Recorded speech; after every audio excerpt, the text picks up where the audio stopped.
Hey everybody, welcome to this episode of Think Business Live. Looking forward to talking with Charles Carillo. Charles, it's great to connect with you. Always like talking to people in the real estate space. You are a managing partner at Harborside Partners, and you basically are a real estate syndication firm. You've been active in the multifamily and commercial real estate space since 2006, and we're going to dive into that. So, Charles, one of the things as a business coach that I do is I work with successful people all over the world who are stuck, and I get them unstuck. And so I'd like to kind of kick it off by talking about, as a business owner today, where has been or where is a current stuck point in your business, and how did you get unstuck?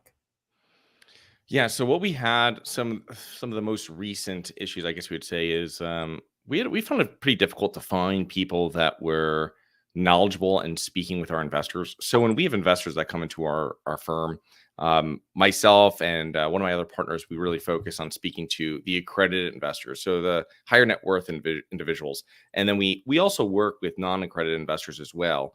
And finding people that are that have a little background in working with people that are that have funds, that have money, and it's difficult to find that because you might find people that are relationship and they're working and they're really dealing with people that don't have money, right, or that much money that's going to be investing passively in one of our deals, because usually like $50,000 minimum.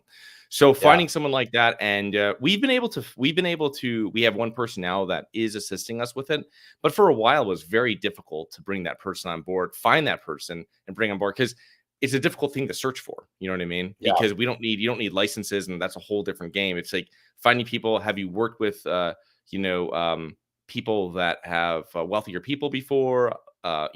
And how have you dealt with it, and what did you do with them? And that was pretty difficult trying process for that. You're making me think. So I was in the commercial real estate space for about 13 years, and I sold multifamily.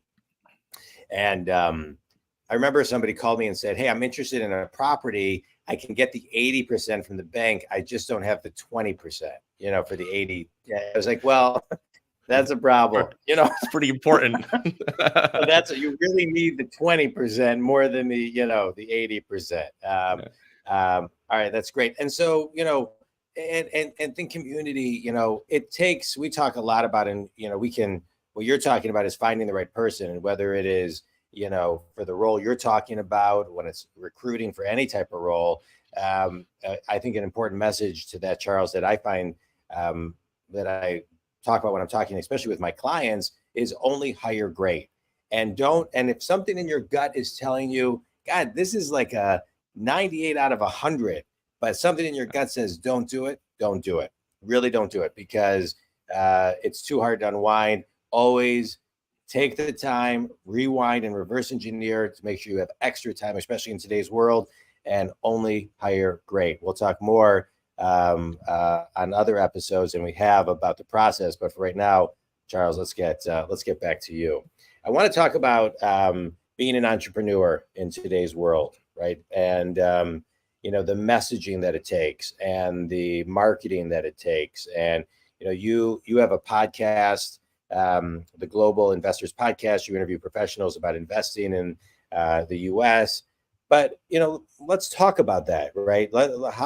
How are you marketing yourself? What is your message, and how consistently do you push it out to the world? Yeah, so it's in today's day and age, I mean, it's really, there's so much traction that's made in your business by getting on social and finding, there's so many different social channels too. So it's really where we focus is we really like putting a lot of information out on LinkedIn. We have a multifamily group there with like 20,000 plus people. And so we give a lot of information to everybody that's in our group. And then I also put out a ton of information, a lot of stats, a lot of things that I'm reading. If I find something, I put it up there. So people that follow me that are interested in anything having to deal with the economy or real estate or multifamily, they can get it. So kind of differentiating yourself from other people out there, providing a lot of information. It's one of those things, you put something up and 5 minutes later, you're on to someone else's, right? Maybe seconds later. Yeah. So it's, you're lucky if it's 5 minutes. Yeah, exactly. Hopefully they send 5 minutes. Yeah. yeah, hopefully they've shared it somewhere and that kind of like, drills it down a little bit more. But the information that if you're top of mind like that and people reach out and that's today's society. Everything is instant gratification. They want to speak to you. They don't want Yeah. to wait to speak to you. I mean, so really having everything set up where you're filling up your funnel with people. You have a system when people come into that funnel of how you're able to, okay, they're not ready to get on our investor list right now, or they just want to be passively on the investor list and not really speak to anybody yet. Yeah. So maybe they're not ready in their journey, which I've done before. I'm on a lot of investor lists and I've never spoken to the people. I just see what they're putting through, and maybe I invest some time in the future or get on a call with them when I'm ready. Yeah. So there's people of all different types. So it's like allowing both those types of people into the funnel, and then not beating up the people that aren't getting on a call with you. Because really, what we do Yeah. is when people come into it, we're like, "Hey, get on a call with us. We can speak to you and see exactly what your goals are, and then now we know exactly what you're looking for, deals that we're Right. bringing." So it's really there's all these things that have to work together for it to make sense. It's Yeah. not like years back where you'd be you're in the search engine, something like this, you know what I mean? And they come in Correct. there and Correct. people will spend time waiting for you to get back to them. Now it's like, I wanted a book, I get it in my email. Now I want Right. this. And you got to make sure that, your cadence and all your emails is on track so they don't forget you. Like you Amen. said, Yeah. 5 minutes. And it's just like a ton of work. Right. And it's a whole different business than I think it was Right. years back when we would do other little online companies. And it was really just like, Google was it, you know what I mean? And you're Right. just like, Google, organic or paid. And that was like the only way how you were getting people into your business. Yeah. I love everything you just shared, and I feel exactly the same way. The way I look at it, Charles, is I kind of look at my company, my coaching company, is I'm a media company, and I have to give every platform and every person so many different ways to communicate with me and hear me and connect with me. So whether it's blogs or short videos or podcasts or everything that you mentioned, it's key. And the cadence is so important. I couldn't agree with you Yeah. more. It's like some people say to me, well, how long do I need to do it for? Forever. Right. Like Yeah. it's nothing that you can stop. But you mentioned something earlier. You said, if I'm reading something, I post it. It's interesting because studies show that people do not read as much, they skim. Yeah. And so I just want to kind of throw that out there, Think Community, make sure that when you do post things, there is some level of skimmability. I don't even know if Yeah. that's a word, but I'm going to make it a word because I No, kind of like, yeah, yeah, that's definitely true because I do blog posts the same way. And then yeah, if I am, like I posted something today that I found on a financial website, and I took off like three things, like bullet points, really put them in top, and then I put a link to it in my comments below. You know what I mean? And who knows? You know what I mean? I just put on the top three things of like what I found most important. You know what I mean? And then I had it before yeah, if they want to see that I'm not like making this up. It's this like where I put it forward. They can read the whole thing, or they can skim yeah, that one as well. But I find that's very because people see that and they're like, I'm like, you're going through social media or something, and someone's got something that's huge, and like, oh, really, and you're like, that's insane. No one's reading, no yeah, one's reading this unless they're like really in your like they listen to everything and do everything that you say to do. You know what I mean? But if yeah, they're kind of like on the outskirts, they're not in that kind of they're not inside your like dream 1000 fans or whatever, you know what I mean? Then they're just like, yeah, it's too much. I'm just going to go to the next one. So, yeah. Let's talk about, you seem to have a pretty good grasp of the social media and the marketing element of things, but you've been doing this since 2006. But take me kind of back, 20, 30 years, because I think I always like, hearing from people, the mentors that planted a seed at an early age that helped get you to where you are today. I don't believe, and I don't think many people believe that anything is a straight line, nothing's easy. yeah. And sometimes one piece of advice goes a long, long way. And so, give us take us back and tell me that story. Yeah, so a little bit in a couple minutes just on my background prior to getting involved with multifamily real estate myself was that I grew up in an entrepreneurial family. My dad has been a multifamily investor since 1984, a few months after I was born. And he started with like 6 unit properties, just small properties. And he built it up to about 100 units over the like 15 years or something before he sold them off between him and one partner of his. And my dad always, I think for the first, he was a teacher, and then like maybe when I was 4 or 5 or something like this, so like the late 80s or something like this, he left that and was full-time entrepreneur, and he's never had a job since. So Yeah. growing up in that, and he self-manages property, so he had like a team of people, but he was at the properties consistently, and that was Yeah. something where twice a week I was there, and you're seeing how he deals with people, how Yeah. he is, everything that goes together with running multifamily properties is running a business. Well, let's pause that. Let's pause there for a minute. How did he deal with people? Because that is, I'm rolling the dice that it was a good story, but I'm assuming it was. Yeah. How did he deal with people? Yeah, it was. Those are the things sometimes that people gloss over, but they're really, really important. I grew up when my grandfather built homes, and I would go to him to his spec home at 7 years old, and I got a love for real estate, and I watched him negotiate and talk to his employees, and it was like mesmerizing to me, how he could influence and his kindness, and so just kind of talk a little bit about that. Yeah, that's a great point. I guess I do gloss over that when I speak to people about it. And people don't really drill down into it, but it's a very important thing. I think of, the apartments my dad initially started buying were what we call D-class properties. So they're tough areas, right? You don't want to be buying in these Were areas. they D class assets in D markets or D's and C's? Yeah, they're pretty D and C. I mean, I'd be nice and call my dad their C- properties, but they were just like, cops here. My dad had to go down to I've gone down to the police station with him and looked through mug books back in the, you know what I mean? So it was, they weren't where, Right. And when I started investing, his big thing was, hey, buy better properties in better areas. And he kind of transitioned into that when I was getting in as he was getting out. And when I bought better properties, that was a huge thing. And now buying better properties than that now. But anyway, it was just like how he dealt with people was that, his superintendents usually would pick up rent, and then there'd be some extra stragglers, let's say, that hadn't paid.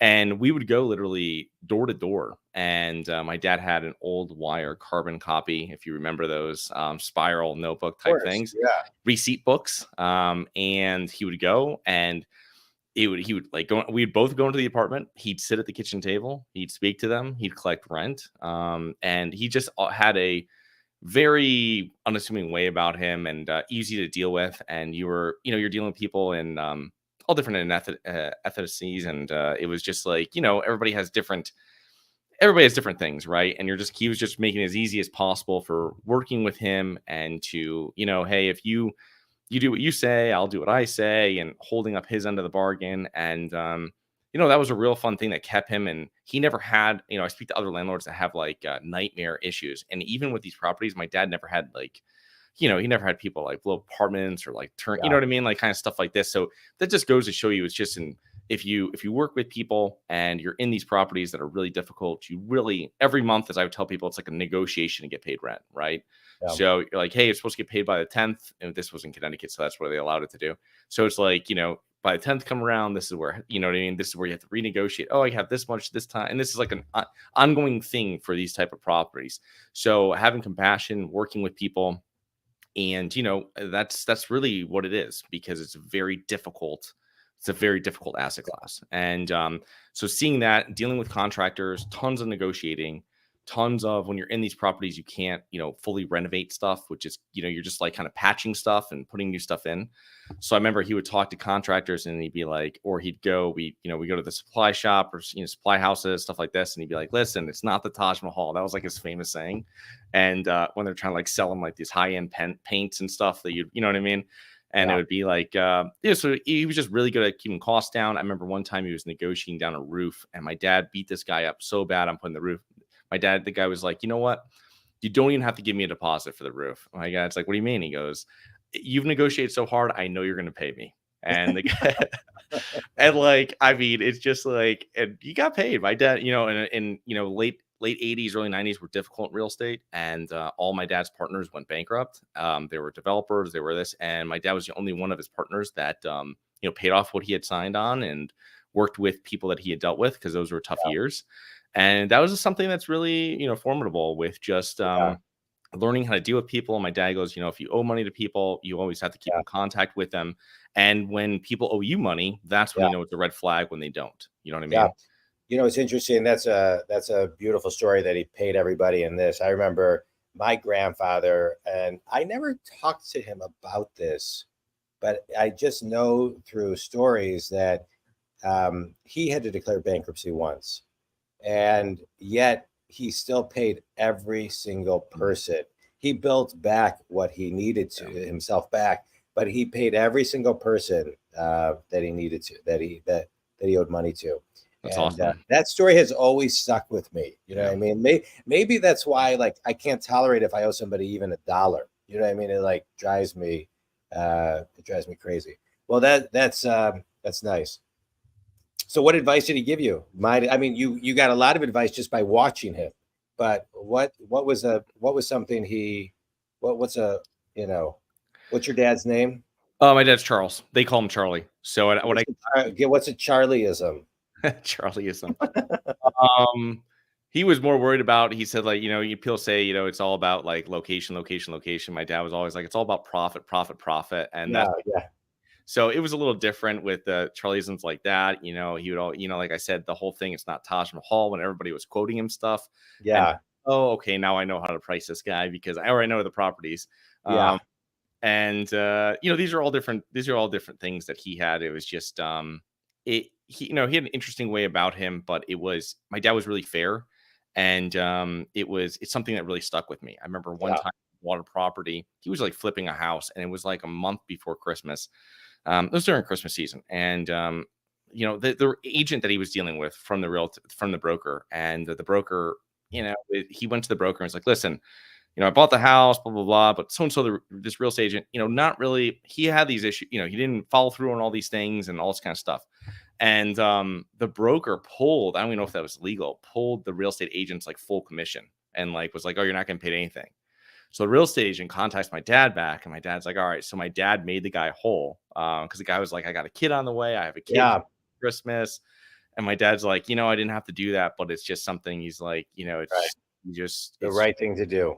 yeah, yeah. And Yeah, stuff like that, I think it stuck with me because in today's day and age, I don't know. I don't see that much. Like you have with your family, and you had that one of your parents had that situation where they worked through all that paying people right, back. right. I Yeah, don't my think you see grandpa. that as much. You know what I mean? Yeah, So yeah, it's rare. yeah. Well, it's good. Good. It sounds like they were cut from the same cloth, my grandpa and your dad, a little Yeah. bit. Yeah. Um, So that's great. All right. So tell everybody, kind of who your ideal clients are, your customers, the people who, that you're reaching out to, and how they can connect with you. Yeah. So what we do is we focus on buying multifamily properties. I live in Southeast Florida, but we buy them throughout the Southeast. And we work with investors most of our investors are entrepreneurs and professionals. And we, like I said before, our minimums are $50,000 for investment. So we work with investors that are looking to kind of diversify outside of your traditional, let's just say, your asset classes like stocks and bonds and whatnot, Yeah. and to get a little exposure to real estate without having to go through all the hassles and headaches of really being a property manager and Yeah. a direct property owner. Yeah. And so our firm is Harborside Partners. And if you go to harborsidepartners.com, we have a lot of information there. As John said, I have a podcast that we put out twice weekly. And we have a YouTube channel. So a lot of great information. We interview people on it. And then I also do like a strategy Saturday where I have information that I put out, short little bits about different things if you're interested in learning about real estate and like a lot of the terminology or how stuff works or kind of strategies within the whole realm. You can find it Yeah. there. Strategy Saturdays. I love that. All right. Quick speed round. A book that's had the biggest impact on you. 80-20 principle. It's a great one. It's a great one. Best piece of wisdom you've ever received. Don't sweat the small stuff. Yeah. Amen. Last question. One reason everybody should think about alternative investing, like multifamily investing. It gets exposure to your portfolio outside of your normal realm, and it allows you to really diversify. And over the term, it's over many years of investing. Diversification is really key throughout asset classes that are generating cash flow. Yeah, I love it. I love it. Think Community. I always love this show. As a business coach, I work with people all over the world who are stuck, and I get them unstuck. And I love the podcast because I get guests like Charlie on to, Charles, your dad's Charlie, but Charles on, who can give you advice to get unstuck. And I always like to extract at least one thing from every show, even though you shared a lot of stuff, Charles. But the one thing I'll extract, Think Community, is in life and in business, it's so important to make sure that you really kind of go internal, get quiet, and always do what's right. It's really, really important. So that's a Charlieism. We'll kind of carry the through line and end with that. You can reach Charles. Give me your website one more time. Harborsidepartners.com. And you can reach me at jondwoskin.com. Charles, this was great. I really appreciate you being on the show. And thanks for sharing your story and a little bit about your dad. Appreciate it. Thanks a lot, Jon.